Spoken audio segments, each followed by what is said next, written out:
वेद शास्त्रों के आधार पर प्रचलित महावाक्य है, जैसा अन्न वैसा मन। अब इसको आध्यात्म में समझते हैं तो इसकी गहराई में जब जाते हैं तो इसका उल्टा पक्ष सामने आ जाता है। आध्यात्म में हर बात बिल्कुल उल्टी हो जाती है। आध्यात्म माना मन बुद्धि के अंदर की बात। यहाँ पर जैसा मन वैसा अन्न, जो अन्न बुद्धि रूपी पेट को प्रभावित करता है।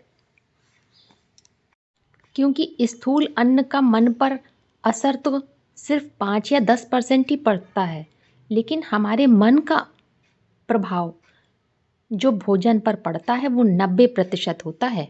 ये महावाक्यों में बोला, तुम योग बल से सारी विश्व को पावन बनाते हो, तो क्या अपने भोजन को पावन नहीं बना सकते? जो कुछ भी हम अन्न के रूप में रिसीव करते हैं ज्ञानेंद्रियों से, उसी से ही संकल्पों का रक्त बनता है, वही प्राण बनता है, जिससे मन की वृत्ति अथवा वाइब्रेशन तैयार होता है। पहले समझते हैं अन्न किसे कहते हैं।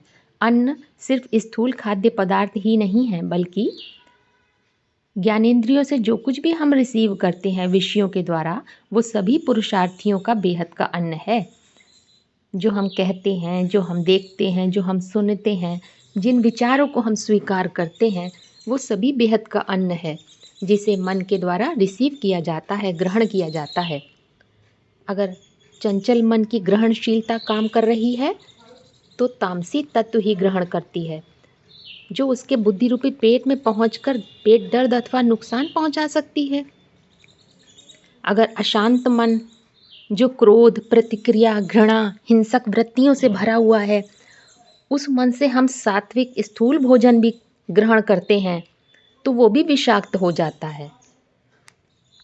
और इसी भावना से अगर किसी को भोजन भी कराते हैं तो उसके लिए भी वो विषाक्त हो जाता है, क्योंकि वो वाइब्रेशन औरों तक भी पहुंचता है। तो साबित हो गया कि क्या ज़्यादा पावरफुल अथवा महत्वपूर्ण है, भोजन अथवा मन? मन ज़्यादा महत्वपूर्ण है। इसके विपरीत अगर संतुलित मन से जो कुछ भी हम ग्रहण करते हैं वो अमृत बन जाता है। इसीलिए भक्ति मार्ग में यादगार है, मीरा ने विष पिया और उस पर कोई असर नहीं हुआ। अगर सत्य में एकाग्र मन के द्वारा ज्ञानेंद्रियों से सत्य रूपी सार को ही रिसीव करते हैं ना, तो वो बुद्धि रूपी पेट के लिए अमृत का कार्य करता है। इसीलिए उपनिषदों में बोला है, अन्नम ब्रह्म। छांदोग्य उपनिषद में अन्न ही ब्रह्म है। तो कौन सा अन्न ब्रह्म है? एकाग्र मन के द्वारा रिसीव किया हुआ सत्य रूपी अन्न ही ब्रह्म तक पहुंचा देता है। जिसके लिए बोला, ऋषि जब भोजन करता है तो परमात्मा के करीब आता है, अन्न के करीब नहीं। बेहद के भोजन की बात है, पवित्रता को रिसीव करने की बात है। माना संसार रूपी विस्तार में से अगर सार को ही रिसीव करते हैं, उस सार तत्व की बात है। जैसे उदाहरण के लिए सोने के अनेक जेवर रखे हुए हैं, तो उन जेवरों को न देखकर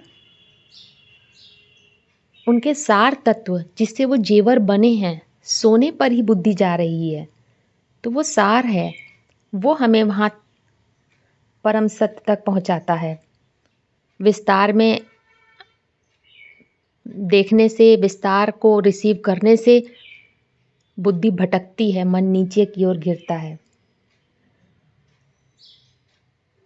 तथ्य ही सत्य का द्वार है, इसीलिए अन्न के द्वारा ही ब्रह्म को जाना जाता है।